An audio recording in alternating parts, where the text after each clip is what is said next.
So these are the tasks, meetings, the big thing, the huge topic of the meetings. Yeah, by the way, talking about the task, when you're working on your task on your own, this is the gateway, your gateway to the goal. You kind of link it to the goal. I like to think of the meeting is your team gateway to the goal. It's same as for yourself, but it's only the team who is working in the meeting to get it to the goal.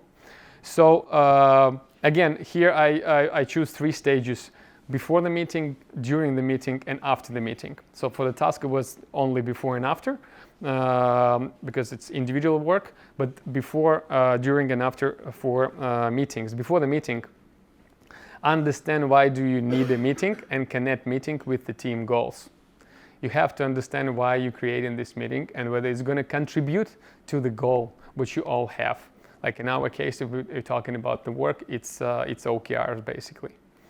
Define and share the agenda with participants. I think this is super important. We have to know what we're going to talk about.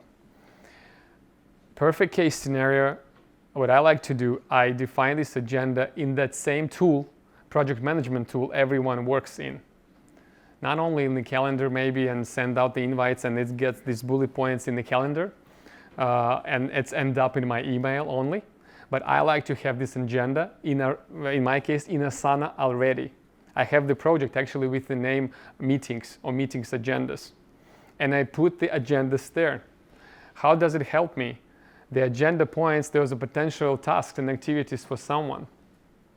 And during the meeting, when we talk about those points, I literally sit and use that same project and those same tasks and write comments in them about whatever we are deciding during the meeting. So I am building already tasks to someone and potentially skipping the follow-up time which I need. Because during the meeting, I'm not going to be only participating in the meeting or running the meeting, I'm actually having an agenda and already tasks ready to go to someone. And as a part of the meeting, we have to decide who is going to be responsible for something which we have decided on. And I can even assign those tasks because it's in our common project management system already. I can assign those tasks to those people already. And I can move those tasks to the appropriate project if I know where to move them. So after the meeting, I actually stand up and the follow-up is being done.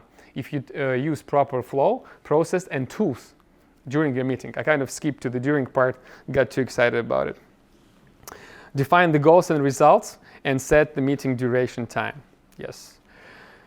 And think hard whom to invite. Yeah, sometimes we just invite people, but I think we have to work better on thinking of who is really can add value to this meeting, depending on the meeting goal. And we have to invite only those who really can contribute and do not disrupt anyone else if it's not going to bring any value to them and they cannot bring any value to the meeting itself. During the meeting, we start and conclude precisely on time. We do not wait for latecomers, it's waste of time. We announce the goals, agenda, and expected results, so all the team is tuned in and they understand what they actually hear. But in perfect case scenario, they've seen an agenda, they have prepared, so they're ready to know and actually share their thoughts on it.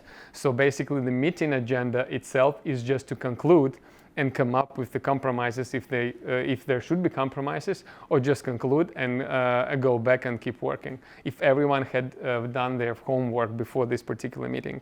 Create meeting notes, to-dos inside the team collaboration tool in perfect case scenario. If not, you create in the notes and you come in after the meeting and you create initiatives for someone. But every single meeting should be ended same as the communication. Again, remember this is the part of communication channels as the email, as Slack. This is the meeting, the same thing. We should conclude. So what should be done and who is should be doing that. That's it.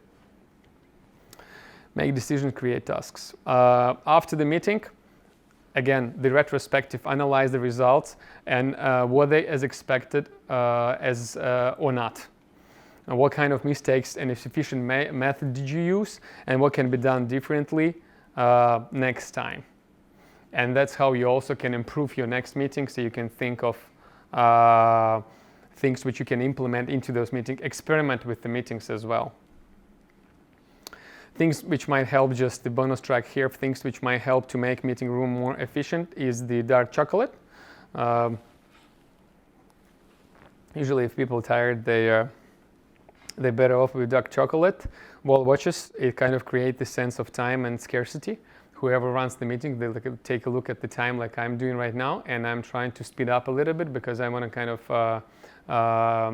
finish on time. So it really works. It's very good to have this clock here. Snacks for someone who missed their meal. Sometimes we get, remember, on empty stomach, we have super risky decisions and we make decisions, wrong decisions. So therefore have some snacks in the meeting rooms, and it may help someone to eat a little bit, and they will be better off and better value for you to give their value to this particular meeting if you're running it. Cool room temperature and ventilation. So remember about the CO2 making decisions. It should be a lot of oxygen, enough oxygen there, and you should stay tuned in. So therefore, the temperature should be not that warm and hot for you to perform best in your meetings.